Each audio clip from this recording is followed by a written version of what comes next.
Today, truly empowered by AI.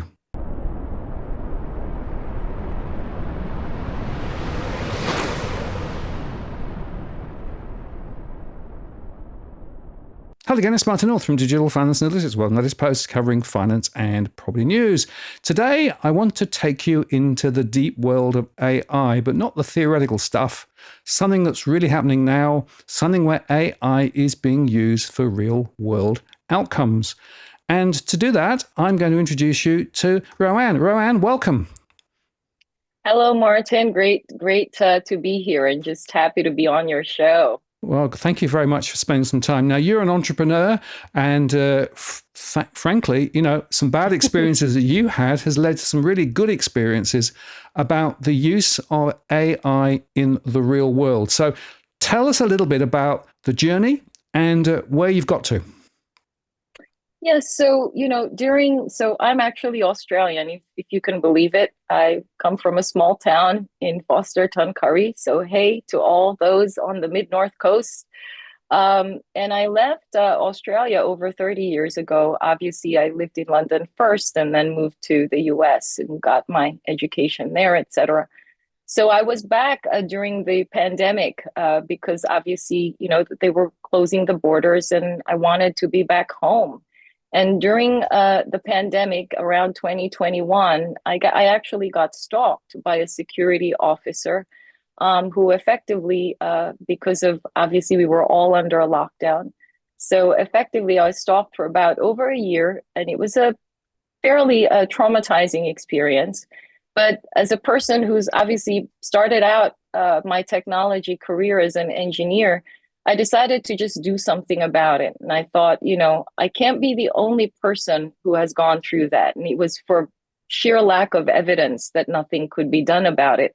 So instead of, I like to bring positive things to world problems. That's what engineers do. They try to solve problems, and I created the platform as a result of it. And here we are today. Right. And the thing about this platform is that it can really take video feeds and analyze it and identify and presumably flag specific instances or events. Is that in real time?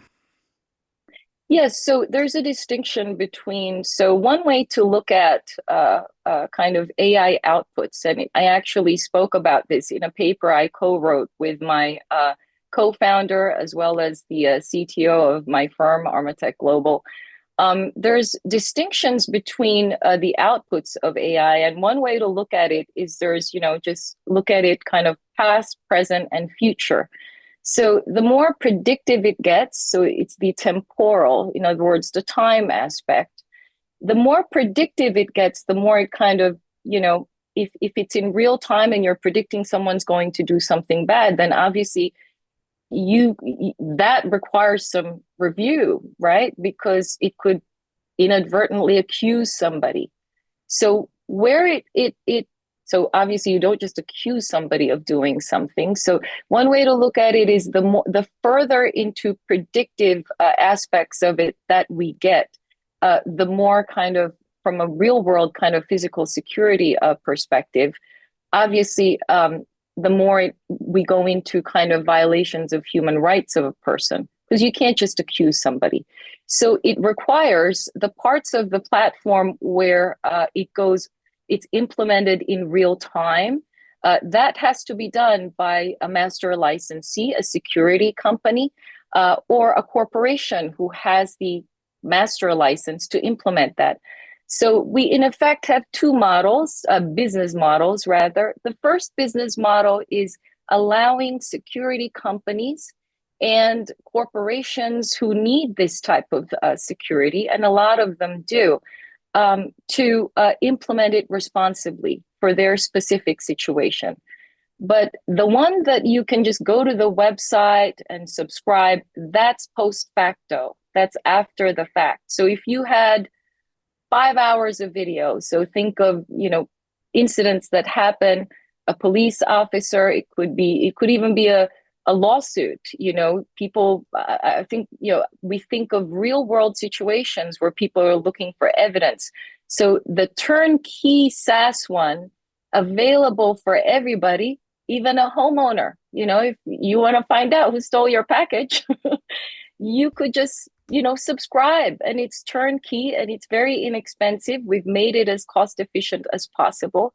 And so for post-facto video intelligence, it's available to everybody. For where it's like real time and it potentially goes into a person's, civil liberties or people's civil liberties, that's strictly for the implementation of security companies in which we have authorized partners. So that's kind of it in a nutshell. Yeah, very I hope interesting. that. Yeah, absolutely. So there are these two models, but at the heart of Yeah. it's essentially the ability to be able to look through significant amounts of footage. And, everybody knows they spend a lot of time recording on doorbells and all sorts of other cameras Yes, these days. But of course, the problem is trying to find the bit you're looking for. So, that's correct. yeah. Yeah. So when you want to search, I mean, is it a text search or does it come up with automatic alerts? Or how does the search bit work?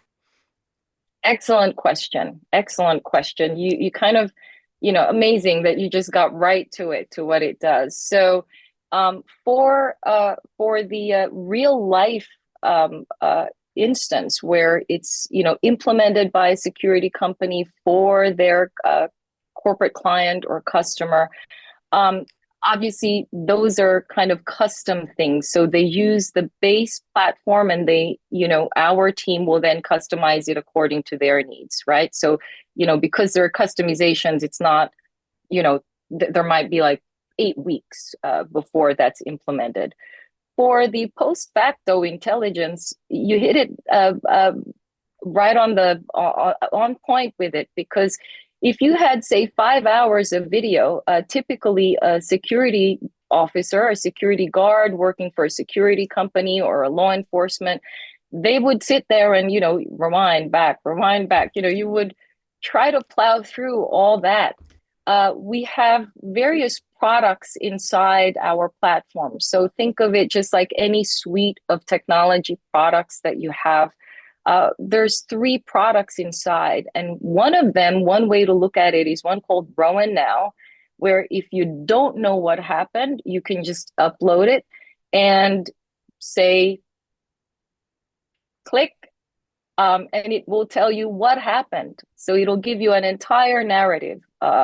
It could be person goes to the door, or a lady wearing a yellow hat, or a man with a red cap goes to the door. So it's quite detailed, and you can do other interactions to get more detail around that, and then it will give you a report.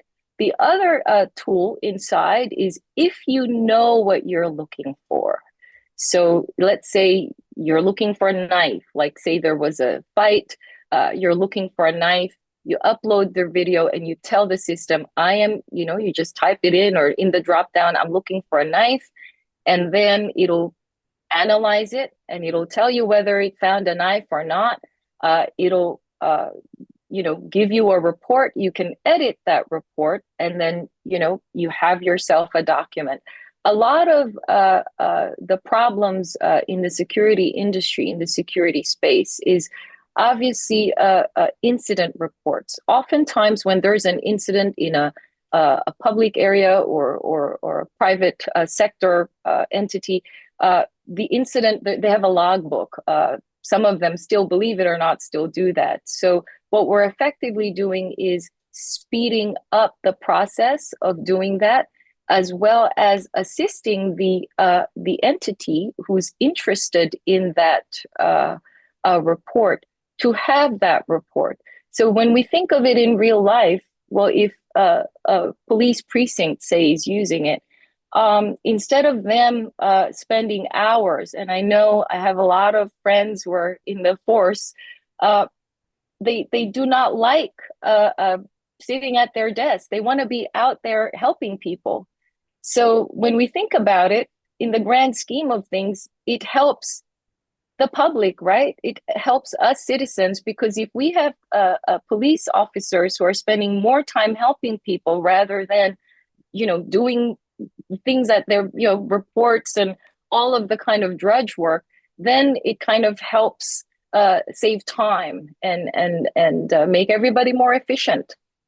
So that's it in a nutshell.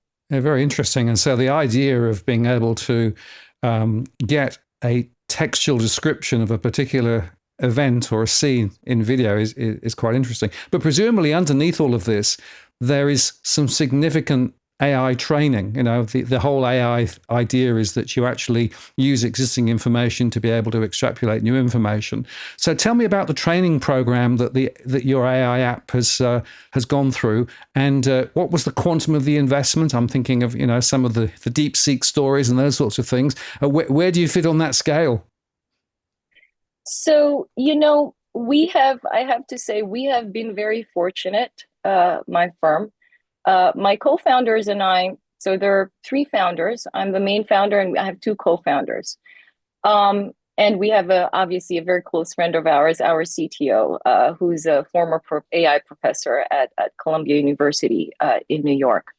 And my co-founder and he used to be on a DARPA project, DARPA-backed a cybersecurity startup. So there's a lot of history there. So these are folks, and my other co-founder, Sai, who's our physical security domain expert. So I think one way to really look at AI is that we hear about these AI models. Ooh, there's that model. There's, if you look at OpenAI and ChatGPT and all their AI models, there are these amazing models.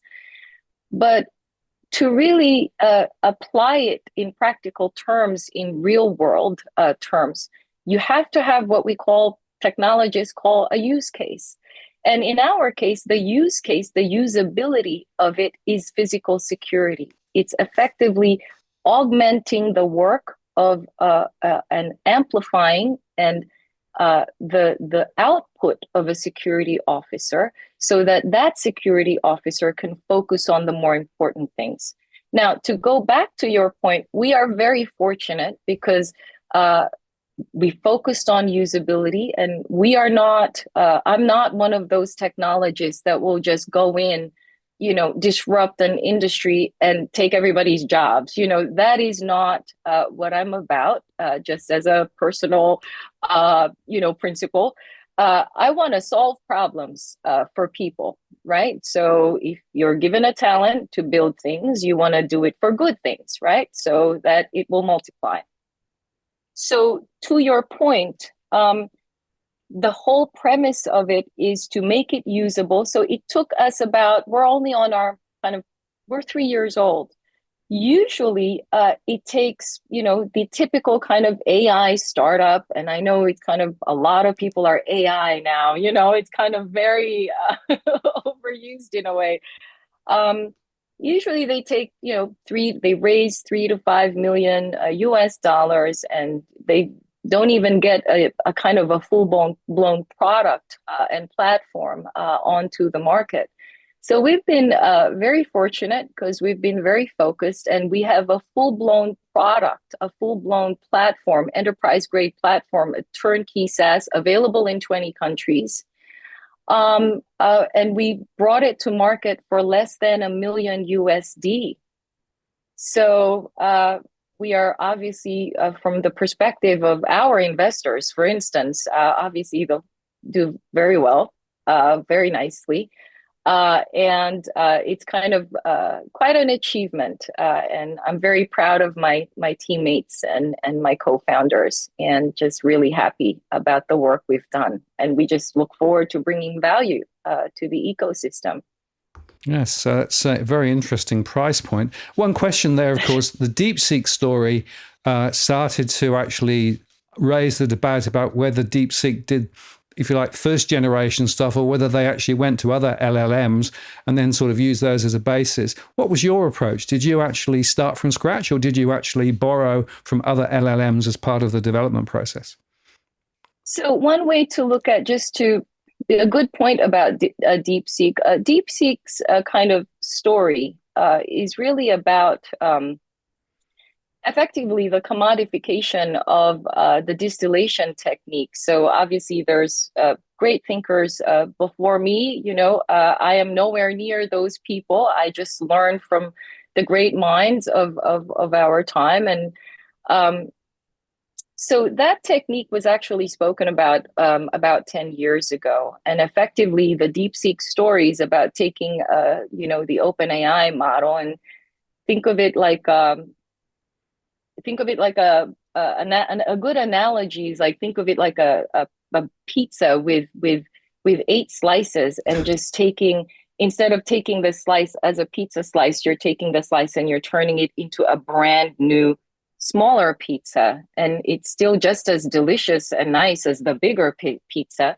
So it's taking a discrete part, a distilled part of a larger whole, and effectively creating something out of it. Our story is a lot more about the application part of it. So it's more about taking, so obviously DeepSeek is a lot like ChatGPT in that, it's generative AI. Ours is intelligent analysis. So whereas a ChatGPT or a DeepSeek or those generative AI tools, you put something in and it'll output something, you're really generating something. We are taking data that is already in existence and we are analyzing it in a way that is much smarter and much more intelligent. So that's probably, I hope my other engineering leaders won't laugh at my pizza analogy, but that's the best one I can come up with right now. But yeah, so for us, it was really obviously we have partners in the cloud space. We have worked with big tech companies, obviously because they hold our cloud infrastructure.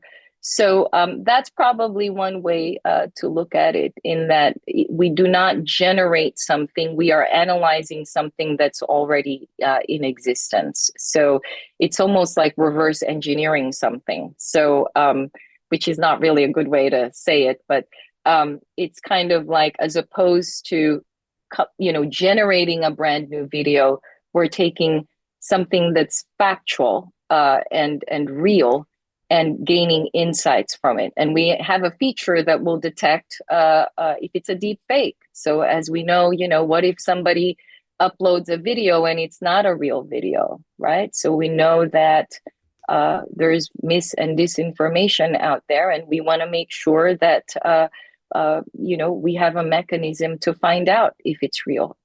So that's just one of the little features. It's not obviously there are big firms out there who all they do is detect deep fakes. But we try to give as much kind of value and to our users as much as possible. So it's exciting. Sounds very interesting. And one of the observations I would make, it sounds to me a little bit revolutionary insofar that you're actually essentially taking data and putting it through your systems to generate insight, right? Now, that for me is actually what AI should always be about, because at the end of the day, what it should be is a tool, an enabler, making outcomes quicker, faster, better. And I sometimes think that some of the existing speak about AI is sort of really, frankly, going around in circles and, an excuse to just buy more hardware. This is a real life application when what you're actually doing is changing things in the real world. Yes, so we're very focused on our domain, on our use case, which is physical security. If we look at the history of physical security and technology as far as the physical security industry or security as a whole, it went from kind of like we had video management systems, decades ago, where, the way they did it, they would just upload all this data into, as they're collecting video. And then it became video analysis where, oh, wow, in real time, it can detect objects. And wow, in real time, I can detect and find that lady with the red scarf. That's all very well and good. And there's a lot of use for that, obviously. But when we look at it in real terms, or in kind of in another way, to kind of a really productive way to look at it, let's say you're in an arena and you're a security officer. Obviously, you and your team members are there. There's 20 monitors. How is a human being supposed to, monitor 20 monitors? Or it's just not, you know, there's bound to be, all you have to do is blink and you'll miss a moment, and it could be a key moment. So one way to look at our platform is that, and then after that event, how are you going to then find out if, say, something really did happen?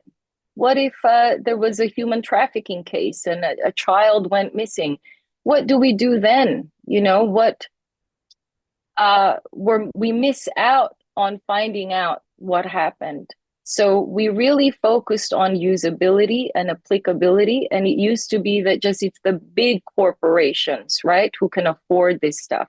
So when we think about it, they can, it takes sometimes millions, you have to, depending on the size of the entity, sometimes, you have to buy the camera, then the camera has to match the software, and then if you update it. So to me, responsible AI is not just about having responsible algorithms and responsible models. Responsible AI has to do with we or those technologists that build AI tools and build AI platforms and applications have to also think of it from a systems thinking perspective.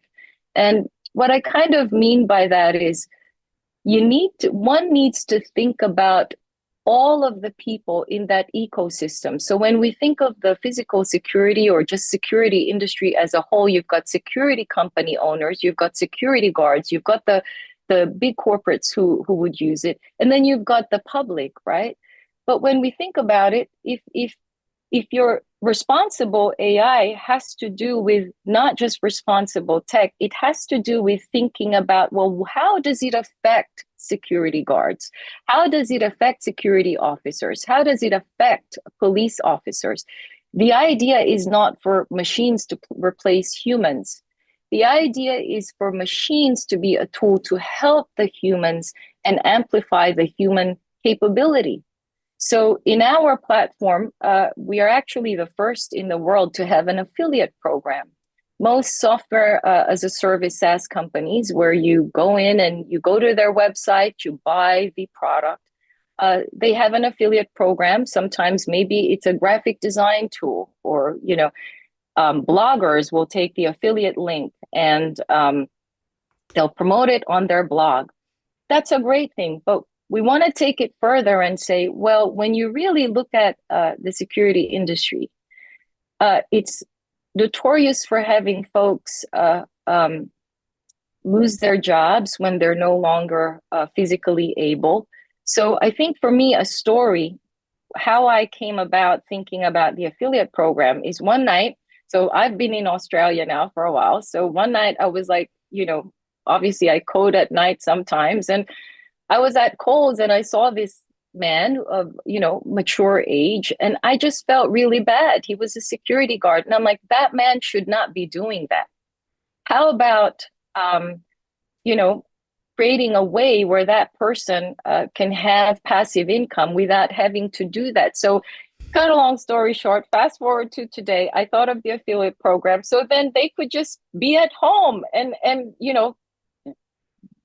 analyze video and charge for it, and or however they want to do it. They have their affiliate link and they have recurring revenue every month, and they can build business around it instead of having to go out there and do frontline work. So the same goes through with our partners, authorized partners. So I really want to create an ecosystem where it's not like, oh, this tech company is just gonna economically benefit from this thing. I think responsible AI is really thinking about, multi-stakeholder principles, all the people in a situation who are going to be affected. So that's kind of my 2 cents on that. But it's a great question, Martin. Really great question. So. Very interesting. I just an extension of that. Presumably, therefore, there's an interesting intersection with policing, the courts, and the judicial system, because presumably this could be part of the evidential package. Yes. And so, I mean, when we really think about it, so when a technologist builds a technology, it's always used to have good to have more than one use for it, right? So you're going to spend all this money building this thing. It can't just have one use. So to your point, one use could be, obviously, the a chain of the evidence, making sure that it remains intact. There are many use cases for the legal world. So when we think about, if people are, lawyers or paralegals or their teams are looking for evidence, instead of sitting there for days and the paralegal plowing through hours and hours of footage, they can just upload it to the platform and then they can review it. Is this what I want? No, this is not what I want. And then they can get a snippet of it, and at least they have this evidence package and say, okay, this is what we have, and here's where it occurred. And so, to your point, that's amazing that you're coming up with these amazing use cases, Martin. So that's funny. That's actually one of our markets, so that we want to hope to bring value to. I had this vision of these criminal procedurals on the TV that are so popular, right? Well, they spend hours and hours trawling through these CCTV. They can just say, there you go. They could sharpen up the story as a result. Let me just broaden the canvas slightly, because I think this is a really interesting conversation at so many levels. Firstly, this is an Australian story. So an Australian company doing something really very innovative and very exciting, which is a big tick. But it's also an indication of where the AI story is evolving to, which is effectively tools enabling people to do things faster, better, smarter, which I think is actually what AI should be about. But there's a third question here, and that is, we are living in a time of great uncertainty. We've seen huge amounts of shift, Donald Trump coming in and upending the rules-based order and all those things. And I'm interested in your perspective as somebody who's very much immersed in the AI. How do you think the AI story is going to evolve in the time ahead, in the light of this massive series of changes that are going on around the world, geopolitical and all those things? And is AI something to hang our hat on? So that's an excellent question and observation, obviously distilled into this amazing kind of insight. And also just asking that question: does it really, is it a stabilizer, or does it create further uncertainty? I think at a high level, one way to look at it is any innovation, right? So any innovation, whether it's the internet, the printing press, us going from horse and carriage to cars, there's always a journey, and there's always a moment of instability and a moment of not knowing what's going to happen next. So when we look at, for instance, cars, right? So it was horse and carriage. Cars came about, and it was very expensive, and only the chosen few could afford it. But we don't get rid of cars, right? So we create traffic lights, we create road rules, we create. So in some respects, just speaking now from the perspective of the current kind of AI journey, because obviously there's artificial general intelligence, which is rather more complex, and we will leave that to the computer scientists to figure out. And there is a lot of unknowns. So the responsible implementation of AI technologies becomes really, really important. But to your point, yes, it's kind of like when you think about it, and I'm a technologist, but I also look at the just geopolitical, the risks and all of the things that are going on in the world around us. And when you think about it, with this kind of new, kind of modern AI systems, because obviously AI has been around for a long time, but just now it's just kind of commodified and commercialized. Um, when we think about it, the world is a lot more volatile, more uncertain, and it can be quite, I mean, I could lose sleep on it, and I've lost sleep on it just trying to think about things just more from a macro perspective. I think this is where kind of, and I'm proud actually with what our Department of Industry, Science and Resources have done, because they've really been very proactive. This is a tough technology to regulate. It is moving so fast, and for regulators such as DISAR, or well, they're not really the regulator, they're putting guidances out, because obviously that's all we can do right now, and it's evolving. Um, you know, the important thing, I think, is to focus on solving the problems that it is bringing up. So obviously the US, and I have perspective about that as well, there's always going to be inherent dualism in our world, right? There's always good and there's always going to be bad. One of my friends who's in the field said to me, Roanne, there's only one constant, and that's human stupidity. So we just let's just hope that there's more of us out there who really look at the technology as something that can be for good. So it could stabilize things in a sense that, let's look at, say, just security, we could use it in a way that can determine things faster. We can look at fraud detection, for instance, on kind of like in the more cyber area. We can use it for finding out the best for pharmaceuticals, for instance, to cure. Hopefully, we find cures for certain diseases. The part where it creates uncertainty is that obviously there's mis and disinformation. What is true now? What is really the truth?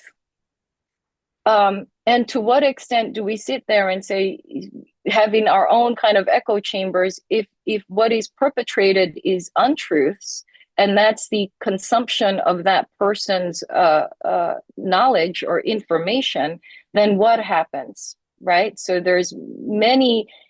The uncertainty is obviously if they are consuming information that is not true or not factual, not based on fact. It will create these kind of almost like little clusters of untruths. So that's obviously kind of like the digital, and it's an important space because obviously mis and disinformation has affected democracies around the world, not just in the current one, but we know all about obviously a very famous case, the Cambridge Analytica case, where effectively psychographic information was used to steer a swing voter's decision. So these are all obviously broad, difficult problems. And it goes back to my friend's comment about humans. So my hope is more people will just focus on really solving the problems, and I'm certainly, if I move the needle just slightly, that's good enough for me in my lifetime. But hopefully there are more, and there are big tech companies who are doing very responsible things in their deployment of it. There are some who are not responsible about it. So I think keeping the dialogue and conversation around it in a way that is healthy. So when we think about, potentiality versus actuality, when we think of AI regulation, right? So, well, there's AI ethics. That's true. And the ethical and moral perspective of AI should always be there. But in order for it to have any effect, we need to look at the actual thing, which is regulation. So that's kind of what I'm hoping to focus on and bring value to the ongoing consultations.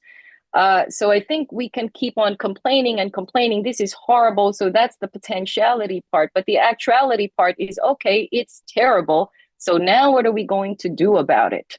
So that's really what I want to kind of focus my energies on, and hopefully, because that will have a meaningful impact to people. There's enough people complaining about it, so I want to do something about the part. So, DISAR is doing an amazing job with the consultations, really collaborative with the public. So we have a lot to be proud of here in our country. So.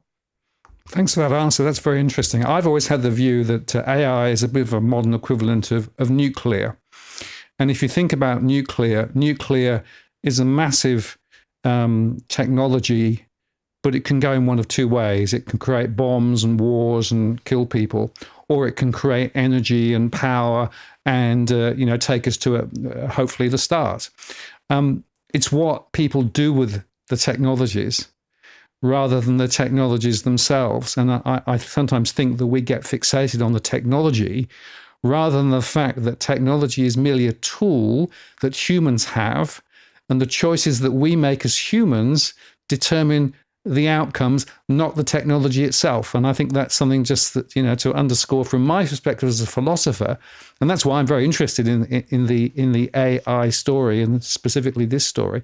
So if people want to find out more about Roanne, the app, where do they go? So www.roand.ai. So just roand.ai.ai. They'll be able to see, to take a look at it there. Well, terrific. Founder and CEO Roanne Monte, thank you so much for speaking with me today. Congratulations on your journey and the app. And I'll be watching with interest to see how it develops. Thank you very much for spending some time with us today. Thank you so much, Martin. I really, really appreciate it. See you later. Bye-bye. Bye.